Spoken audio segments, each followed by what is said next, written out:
hari ini kita bisa berjumpa kembali dalam kajian tafsir bersama. Yang pertemuan terakhir kita baca surat apa? Surat Quraisy. Kita akan melanjutkan berikutnya adalah surat Al-Humazah. Al-Fil, ya, surat Al-Fil. Kita buka halaman 47. Halaman 47 surat Al-Fil Makkiyah. Syukur pada Allah Ta'ala bisa diberi kesempatan untuk membacanya. Dan kita berterima kasih kepada Rasulullah Muhammad SAW yang telah menyampaikannya. Mari kita baca terlebih dahulu surat Al-Fil yang merupakan surat ke-105 di dalam urutan Mushaf Al-Quran. Yang surat ini kelompok Makkiyah karena surat ini turun di Mekah, urutan ke-19. Surat Al-Fil Makkiyah urutan ke-19. Suratnya ada, surat Al-Fil ini Makkiyah ada 5 ayat. Mari kita baca terlebih dahulu. Saya baca, biar tertib, diikuti setelahnya. A'udzu billahi minasy syaithanir rajim. A'udzu billahi minasy syaithanir rajim. Bismillahirrahmanirrahim.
Setiap akhir ayat itu terdengar kata il kecuali yang terakhir ul.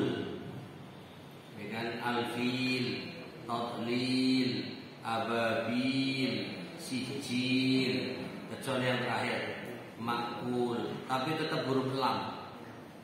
Seperti ini kalau bahasa biasa nggak mudah untuk merangkainya. Tapi ini adalah Al-Quran yang merupakan bahasa indah, mukjizat yang Allah berikan kepada Nabi Muhammad SAW. Ini kata-kata yang istimewa. Sampai-sampai ada orang yang ingin mencoba membuat rangkaian kalimat biar indah. Tapi ya tetap saja tidak seindah Al-Quran. Jadi kalau ini kan kesannya judulnya nama hewan, Al-Fil, gajah. Lalu ada yang mencoba ikut-ikutan. Pokoknya judulnya gajah. Al-fil wa ma adraka mal fil. Al-fil udhunuhu tawil. Pokoknya ngarang itu. Jadi gajah, apa itu gajah? Tahukah engkau itu gajah? Daun telinganya panjang. Atau khurtumuhu tawil, yaitu belalainya panjang. Jadi hanya menggambarkan bentuk gajah. Itu sih orang lihat biasa ya. Kalau ini kan bicara gajah, tapi tidak terkait langsung tentang fisik gajah, tapi hanya sebagai momentum bahwa ada peristiwa pasukan gajah yang akan menghancurkan Ka'bah. Lalu dibikin judulnya Al-Fil, gajah. Nah, gitu.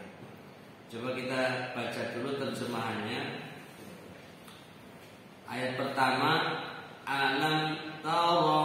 Nah, ini kalau secara ilmu makharijul huruf, ra itu harus mufakhamah, tebal. Karena itu bacanya ra, ya bukan ra. Ro. Jadi setiap yang fathah, yang dhamma itu ditebalkan. Alam tara kaifa fa'ala rabbuka bi ashabil fil. Apakah kamu tidak memperhatikan bagaimana Rabbmu telah bertindak terhadap tentara bergajah? Alam yaj'al. Nah, ini kalau mim sukun ketemu huruf-huruf ya, hijaiyah, selain mim, selain ba, maka harus idhar ya, harus jelas. Jadi nggak boleh mim ketemu huruf ya nempel, umpamanya alam yaj, nggak boleh, harus mimnya terpisah, alam yaj. Jadi ketika membaca pun kita perhatikan ilmu tajwidnya, makharijul hurufnya, tajwidnya. Ibaratnya rambu-rambu bacaan Quran itu harus selalu disertakan. Bukan merasa kita sudah hafal lalu bacanya asal jalan, asal bunyi. Bahasa singkatnya asbun, asal bunyi. Harus ada perhatian. Alam yaj'al kaidahum fi tadlil. Bukankah dia telah menjadikan tipu daya mereka untuk menghancurkan Ka'bah itu sia-sia. Wa arsala 'alaihim tayran ababil. Ayat 3, dan dia mengirimkan kepada mereka burung yang berbondong-bondong. Tarmihim bihijaratin min sijil. Ini ada mim sukun ketemu ba, ini harus diidghamkan. Tarmihim bi, nah itu harus suaranya harus masuk ke huruf ba. Kalau yang sebelumnya mim ketemu selain ba, selain mim, maka harus terpisah. Kalau ini justru harus dimasukkan ya. Tarmihim bihijaratin, ini juga tanwin ketemu mim. Bihijaratin min sijil. Yang ayat 4 ini artinya yang melempari mereka dengan batu berasal dari tanah yang terbakar. Ayat terakhir faja'alahum, ini mim sukun ketemu kaf harus terpisah. Faja'alahum ka'asfin ma'kul. Ayat 5 terjemahannya, lalu dia menjadikan mereka seperti daun-daun yang dimakan ular. Itu dari sisi bacaan dan terjemahan. Mari kita masuk kepada syarah mufradat.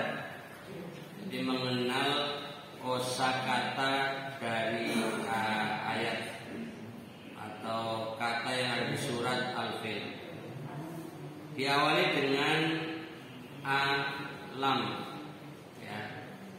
Jadi seringkali kita mendapati awal surat di dalam Al-Quran, termasuk surat Al-Fil ini, dengan sebuah pertanyaan. Apakah? Lam, belum. Taro, melihat. Ini diterjemahkan, tidakkah kamu ketahui? Di sini pertanyaan yang tujuannya untuk mengingatkan. Jadi tidak serta-merta pertanyaan itu butuh jawaban, tapi juga untuk perhatian. Umpamanya secara pembicara, mubalik atau penceramah, ya, ini kalau mencari respon atau melihat untuk mengecek sejauh mana perhatian para jamaah, para pendengar, itu dengan sebuah pertanyaan. Dan ini cara Al-Quran untuk minta perhatian. Tahukah engkau? Atau tidakkah kamu tahu? Alam tahu. Apakah kamu belum tahu?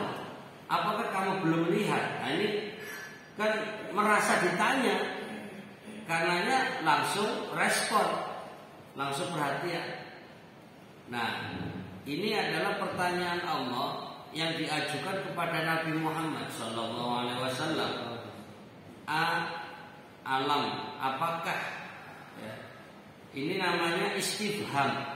Istifham dalam istilah Arab itu adalah sebuah kata tanya, seperti hal, apakah, ya kan? Ma, apa? Man, siapa? Ya, seperti dalam bahasa Arab, siapa namamu, gitu kan? Mas, muka. Jadi pakai ma. Ma itu artinya apakah, apa. Tapi dalam bahasa Indonesia kan pakainya siapa. Jadi agak beda ini. Dalam bahasa Arab, apa namamu, bukan siapa namamu. Tapi kalau dalam bahasa Indonesia kan pertanyaannya man, apa, siapa namamu. Makanya kalau mengarabkan bahasa Indonesia sambil guyonan, yang mesti resminya ma ismuka, mas muka, apa namamu. Karena bahasa Indonesianya kan siapa. Dalam bahasa Arab siapa itu man. Man ismuka di samping manis muka. Manis muka berarti wajahmu manis. Jadi bukan bertanya lagi jadinya, manis muka. Jadi ini guyonan, tapi yang benar kan mas muka. Tujuan di sini untuk membandingkan kata tanya namanya istifham. Nah, dalam ayat ini istifhamnya adalah a, ya, a. Atau kata tanya yang di sini ialah untuk menetapkan. Ya, tujuannya pertanyaan istifhamnya adalah, coba lihat halaman 48 paling atas, untuk menetapkan dan mengingatkan suatu peristiwa yang benar-benar telah terjadi. Jadi kata tanya bukan untuk mencari jawaban, tapi lebih kepada perhatian sekaligus untuk menetapkan dan mengingatkan. Dan sebenarnya kalau dikaitkan antara masa atau peristiwanya dengan masa Nabi hidup, itu tidak tahu, tidak melihat, tidak terjadi atau belum terjadi. Kenapa? Karena ini kan peristiwa justru yang saat Nabi lahir. Maksudnya peristiwa pasukan gajah ini Nabi baru lahir, mana Nabi lihat gitu kan? Mungkinkah Nabi Muhammad SAW melihat peristiwa itu? Tidak mungkin, wong baru lahir kok. Coba Bapak Ibu yang mungkin lahirnya tahun 65, lalu ditanya, apakah Bapak melihat peristiwa G30 SPKI? Loh itu kejadian tahun 65. Iya 65 tapi kan baru lahir. Mana ada yang bisa melihat peristiwa yang terjadi? Ya kan? Kecuali yang lahirnya sebelumnya. Namanya yang lahir tahun 60 itu berarti baru 50 tahun. Yang lahirnya 55 baru 5 tahun. Salah omong. Jadi yang lahirnya 55 berarti sudah 10 tahun. Artinya peristiwa itu bisa dilihat oleh dia. Nah, ini juga suatu peristiwa yang unik. Kejadiannya saat Nabi lahir, tapi ditanya, alam taro, apakah kamu belum melihat?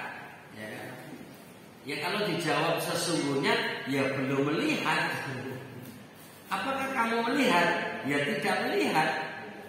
Itu adalah sebuah peristiwa saat lahir. Nah, disinilah pentingnya memahami kata taro. Taro itu asal usul katanya dari ro'a yaro, yaitu melihat. Ini sama dengan surat Al-Ma'un. Ya, coba lihat di halaman 39. Di sana pertanyaannya apa? Ra'aita, apakah telah melihat engkau? Apakah engkau telah melihat? Nah, itu kalau asal makna ra'aita, engkau telah melihat. Kalau di sini lam taro. Jadi lamnya itu belum, taruh dari kata ro'a yaro. Jadi harus mengenal asal usul kata dalam bahasa Arab. Itu pelajarannya namanya ilmu shorof. Jadi untuk tahu seperti ini harus belajar ilmu shorof. Ada orang guyonan, shorof itu ada yang merasa sulit mempelajarinya, lalu baca sorok dengan bahasa Indonesia. So dibaca sa, ro dibaca ra, ilmu saraf. Kenapa bikin saraf pada kencang? Karena susah menganalisa sebuah kata ini asal usulnya apa, kok berubah seperti ini. Jadi setiap kata dalam bahasa Arab itu minimal berubah, baru umpamanya fi'lun madhi 14 perubahan. Maunya dari kata tadi ro'a, namanya ro'a, kemudian ro'aya, ro'au, ro'u, ya kan? Kemudian ro'aita, ro'aiti, ro'aituma, ro'aitum. Nah itu nanti perubahannya ada 14. Kemudian dari ro'a menjadi yaro. Nanti ada yaro, saya, aro, anta, taro, anti, taroina, antum, ya, tarona. Itu 14. Jadi satu kata baru fi'lun madin dengan fi'lun mudhari itu sudah 14 kali 2 28. Nanti ada fi'lun amr 6, berarti sudah 34. Nanti masih ada perubahan-perubahan. Jadi satu kata bisa sampai 100 perubahan. Dan bahkan ada satu kata sampai 3000 perubahan. Satu kata dari asal satu tapi nanti berubah menjadi 3000 kata. Itu satu kata dalam bahasa Arab. Wah, ini yang membuat ilmu saraf jadinya. Mungkin yang belum pernah belajar menganggap enteng saja. Ya. Tapi bagi yang sudah pernah belajar, maka semakin tahu kok betapa hebatnya bahasa Arab. Ya, untuk mengenal perubahan itu harus mengerti prosesnya. Itu nanti ada namanya iqlal. Wah, itu iqlal sudah merubah dari kata yang asli berubah menjadi semacam perubahan hurufnya. Jadi nanti ada perubahan-perubahan yang cukup panjang. Nah, baik, itu hanya sekedar menyampaikan bagi yang pengen lebih dalam belajar berbahasa Arab, datanglah ke Ma'had Abu Bakar As-Siddiq. Sekalian informasi dan promosi. Belajar bahasa Arab di Ma'had Abu Bakar As-Siddiq. Baik. Kemudian makna selanjutnya ashabil fil, yaitu bala tentara Habsyah Ethiopia, pemeluk agama Nasrani. Mereka datang beserta pemimpinnya untuk menyerang kota Mekah dan menghancurkan Ka'bah. Jadi ashab kalau dalam bahasa Arab itu jamak dari sohib. Sohib itu kan yang sering kita dengar bahasa Indonesia sahabat karib. Itu artinya teman dekat. Ini sohib. Sohib itu teman.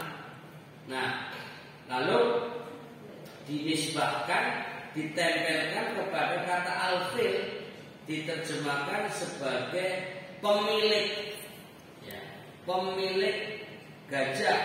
Lalu karena di sini banyak jumlahnya, maka jadi ashab. Jadi sahibani, ashabun. Jadi berubah dari mufrad musanna menjadi jamak. Nah, di sini yang digunakan adalah jamaknya ashab. Nah, aslinya para pemilik gajah, para pemilik gajah. Nah, karenanya diterjemahkan sebagai bala tentara, karena ini hubungannya rencana penyerangan, ingin menghancurkan Ka'bah. Nah, yang disebut kata al-fil, gajah, apakah gajahnya banyak atau gajahnya satu? Ini menjadi pertanyaan. Kalau tentaranya, iya, ashab, banyak, para tentara, para pemilik. Tapi yang jadi masalah, kata al-fil, gajah, itu satu. Al-fil itu ya satu gajah. Jadi apakah gajahnya itu banyak atau gajahnya cuma satu? Karena yang dijamakkan, yang menunjukkan makna banyak, itu hanya ashabnya. Sementara al-filnya tidak dijamakkan, tidak disebut fialah. Jadi jamak dari fil, gajah, fialah, banyak gajah. Kalau untuk menggambarkan para pemilik gajah dengan gajah yang banyak, ashabul fialah gitu. Tapi kalau di sini ashabul fil, bukan ashabul fialah. Nah, ini sebuah pertanyaan yang kita jawabnya mengkira-kira. Nah, kira-kira bapak-bapak, ibu-ibu kalau mendengar ashab jamak, fil mufrad, berarti apakah gajahnya satu atau banyak? Kira-kira tebak-tebakan aja dulu. Kira-kira memahaminya bagaimana Bapak Ibu? Banyak, karena memang dari dulu diceritain pasukan gajah, berarti gajahnya banyak itu kan. Jadi untuk menangkap suatu informasi dari cerita-cerita itu, maka membayangkan perang dengan pasukan gajah, berarti para tentaranya naik gajah.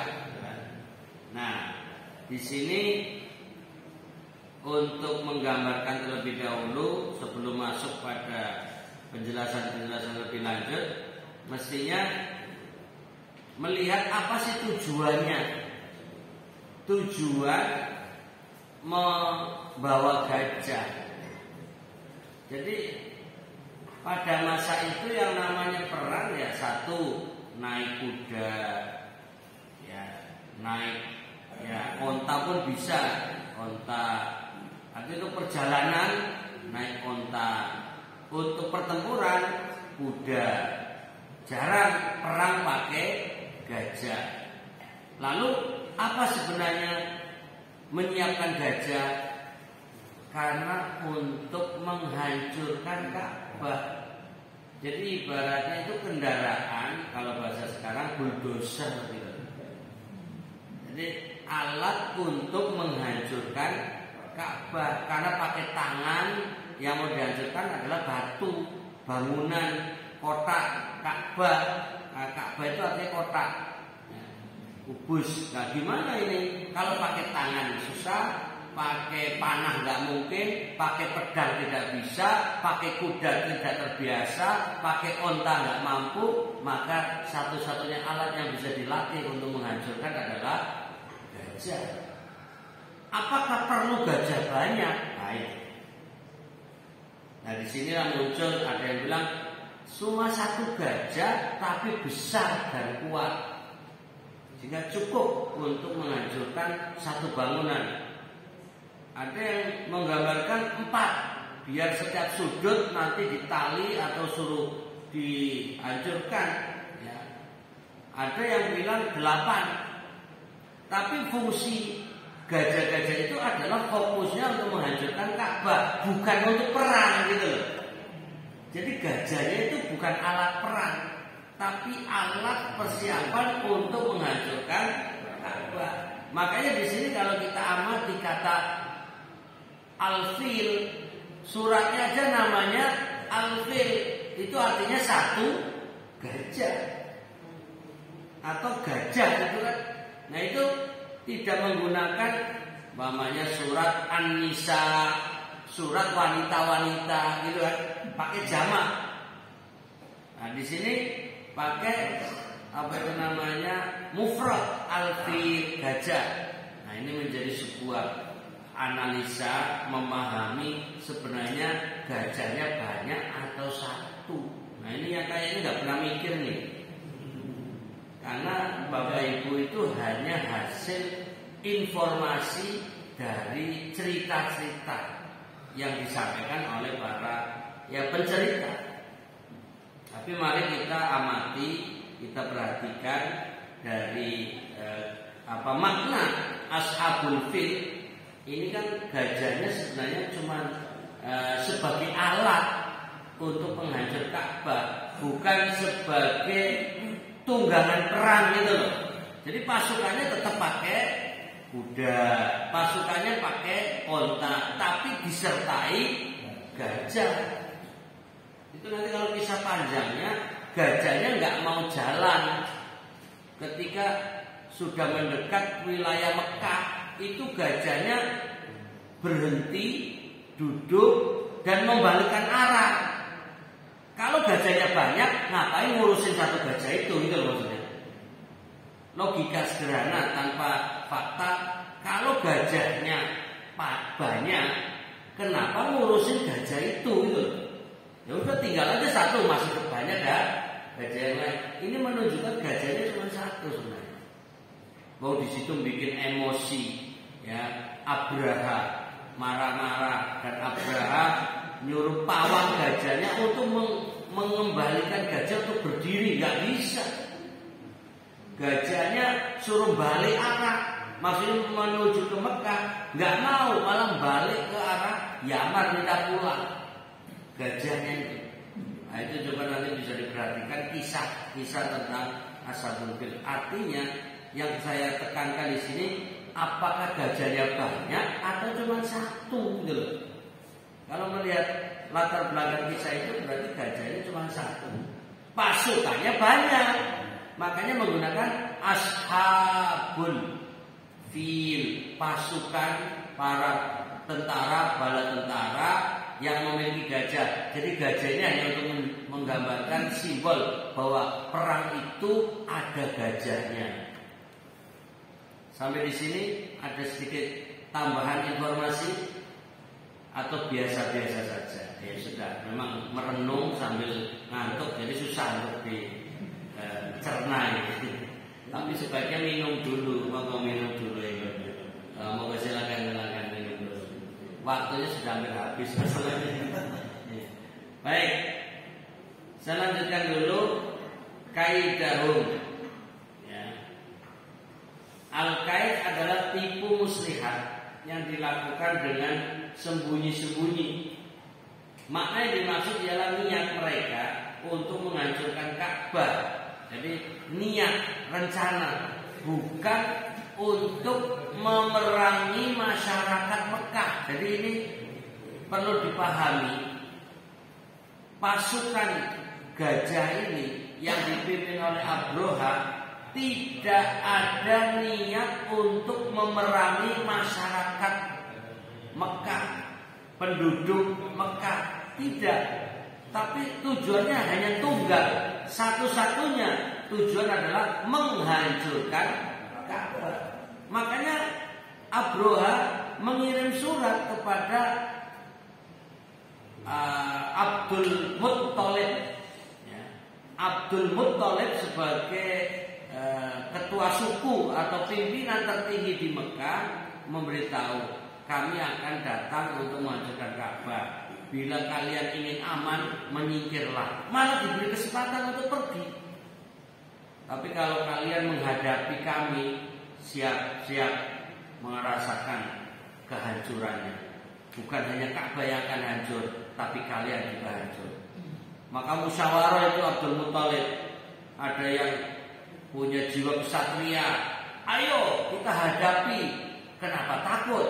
Kalau bahasa sekarang, siapa takut? Ini yang gaya-gaya berani gitu. Tapi ada, ya kita pertimbangkan lagi.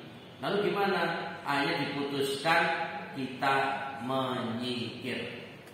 Jadi semua penduduk Mekah mengosongkan rumah dan pergi naik ke atas bukit-bukit di sekitar Ka'bah menunggu kedatangan pasukan gajah.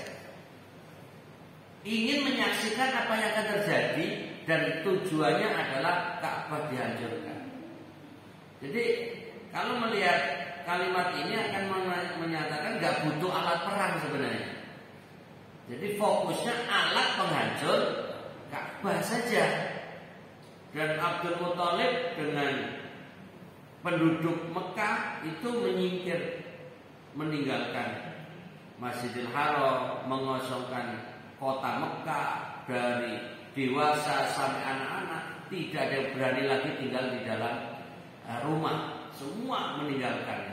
Dan pasukan Ashabul Fil ini sudah dikasih tahu sama Abdullah, kita bukan untuk membunuh masyarakat Mekah. Jadi santai, ya santai. Yang mereka pikirkan kapan kita sampai ke Mekah, mulai kerja bakti menghancurkan Ka'bah. Jadi fokusnya hanya kerja bakti sebenarnya, bukan untuk perang, bukan untuk perang. Masyarakat Mekah juga sudah menyingkir.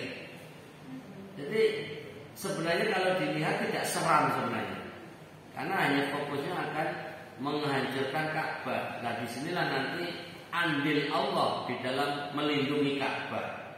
Ya, jadi rencana mereka adalah untuk menghancurkan Ka'bah. Jadi misinya, kaidnya, ya kalau kita lihat ayat kedua, bukankah dia menjadikan tipu daya mereka ya, untuk menghancurkan Ka'bah itu sia-sia fi tadlil. Kemudian tadlilin, sia-sia dan tidak membawa hasil apa-apa. Tidak pernah mereka pikir kalau rencananya gagal. Melihat pasukannya jumlahnya besar, banyak, kemudian peralatannya sudah disiapkan komplit, dan Abroha itu telah teruji menjadi panglima perang dari Habasyah yang sukses menumpas kezoliman rezim Yaman. Nah, penguasa Yaman yang telah membantai orang-orang beriman. Siapa mereka orang-orang beriman? Adalah umat Nabi Isa alaihissalam. Jadi umat Nabi Isa, tapi bukan langsung sebagai generasi di masa Nabi Isa, tapi umat pengikut Nabi Isa yang mengesahkan Allah, mentauhidkan Allah.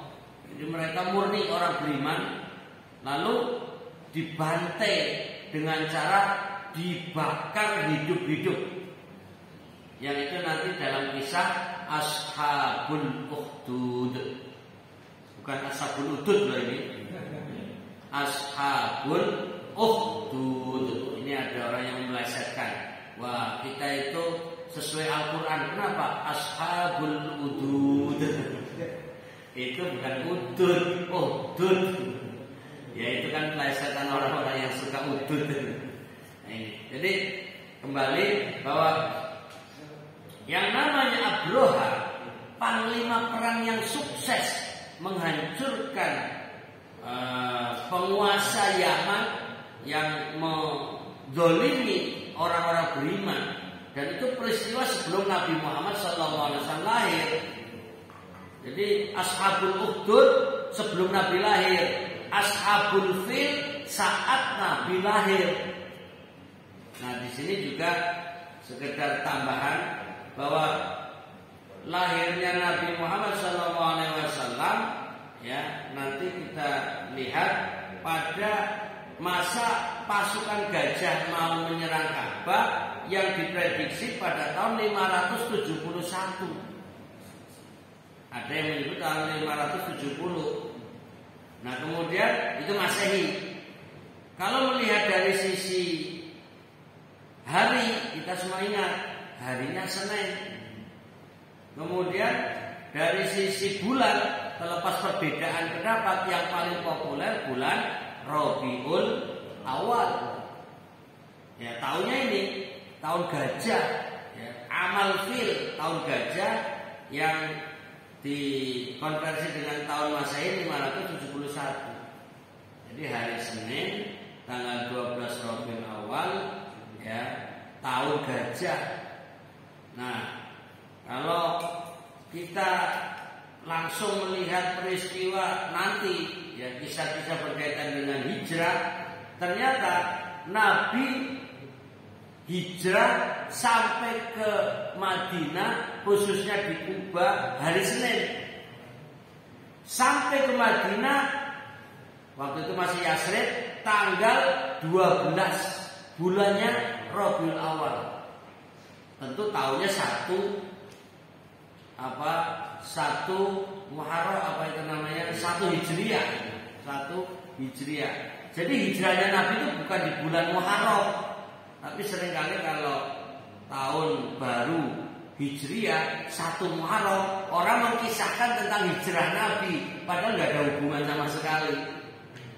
Karena hijrahnya Nabi bukan bulan Muharram, tapi bulan Rabiul Awal. Tapi yang ingin diingat, antara lahirnya Nabi dengan hijrahnya Nabi sama. Lahir Senin, ya, hijrah sampai Senin. Lahir tanggal 12 sampai hijrahnya 12 bulan Rabiul Awal. Sama.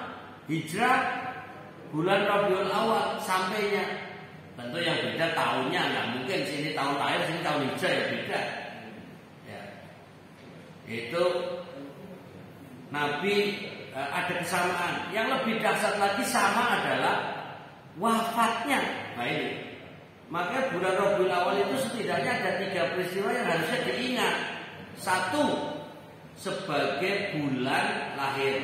2, sebagai bulan hijrah. 3, sebagai bulan wafat. Itu mestinya diingat. Karena Nabi wafat hari Senin, bukan Jumat. Ya, kan orang kan seringkali kalau meninggal hari Senin kayak apa, kalau meninggal hari Jumat lebih istimewa dari yang lain. Wong Nabi dari Senin. Makanya mau sunnah Nabi 2 hari lagi silakan tunggu. Nah, ini kan hari Jumat, Sabtu, Ahad. Ya 2 hari lagi itu Seninnya itu loh. Mau sunnah Nabi dalam wafatnya. Nah itu wafat hari Senin. Tanggalnya sama dengan lahirnya 12. Bulannya sama dengan lahirnya Rabiul Awal. Nah tentu tahunnya yang beda. Yaitu masa lahir dengan wafat sama kan mungkin. Tahun 11 Hijriah. Makanya bulan Rabiul Awal bukan hanya mengingat maulid Nabi, bukan hanya peristiwa kelahiran Nabi, tapi ada hijrah, ada wafat. Nah ini karena membahas surat Al-Fil, surat kelahiran Nabi tahun Fil, tahun gajah, maka mengingatkan sekalian bahwa Nabi lahir di tahun gajah, tanggalnya 12, bulannya Rabiul Awal. Bulan Rabiul Awal ini bukan hanya hari lahirnya Nabi. Di tanggal yang sama 12 Rabiul Awal, di tanggal yang sama 12 Rabiul Awal, selain lahir juga hijrahnya Nabi, di samping itu juga wafatnya Nabi. Jadi sekaligus 12 hari gembira karena lahir peristiwa kelahiran Nabi, hari penuh perjuangan karena hijrahnya Nabi, sekaligus hari kesedihan karena duka wafatnya Nabi. Jadi ketawa, takbir, menangis. Itu komplit dalam satu peristiwa. Nah ini berkaitan dengan tadi penjelasan, yaitu bagaimana hasil mereka adalah tadbirin, sia-sia dan tidak membawa hasil apa-apa. Karena apa? Allah mendatangkan ababil. Ababil itu apa? Membentuk kelompok-kelompok, ya, kemudian terbang secara berbondong-bondong. Pertanyaannya, apakah ababil itu nama burung? Nah ini. Jadi orang dalam cerita kita sering ketika pasukan gajah mau menyerang Ka'bah, maka datanglah burung ababil gitu. Jadi sudah menjadi nama bagi kita, padahal bagi ayat Quran itu bukan nama gitu.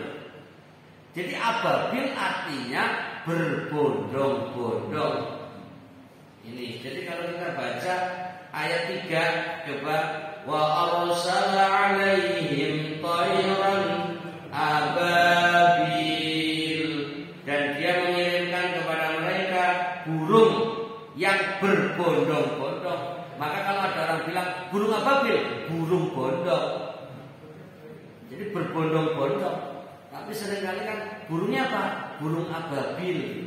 Jadi di pikiran kita itu nama burung. Padahal ababil itu gambaran tentang betapa banyaknya burung yang Allah kirim untuk menghancurkan pasukan gajah yang dipimpin Abraha, yaitu jumlahnya atau datangnya secara berbondong-bondong, yaitu ababil.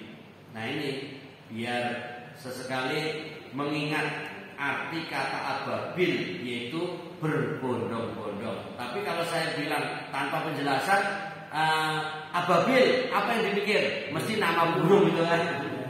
Padahal artinya bukan nama burung, tapi dia adalah sifat gambaran terkait kedatangan burung yang berbondong-bondong. Lalu sijil, ya, sijilin batu yang berasal dari tanah liat yang keras. Nah ini batu, jadi ini nama. Kalau ini adalah kalau tadi kan ababil sifat burung berbondong-bondong, kalau ini sijil batu, jadi bendanya. Sijil, jadi alatnya malah. Jadi alatnya untuk melempar, ya, pasukan gajah itu. Sampai-sampai ada orang membuat rudal namanya rudal sijil. Tapi bukan rudal ababil, karena nggak cocok. Nah, kalau orang Indonesia mungkin ini pasukan ababil. Nah itu pasukannya berbondong-bondong. Nah terakhir ka'as bin makul. Ka seperti asfin daun-daun. Ya. Kemudian karena daun-daun ini digambarkan makul itu artinya yang dimakan, maka daun itu hancur. Karena apa?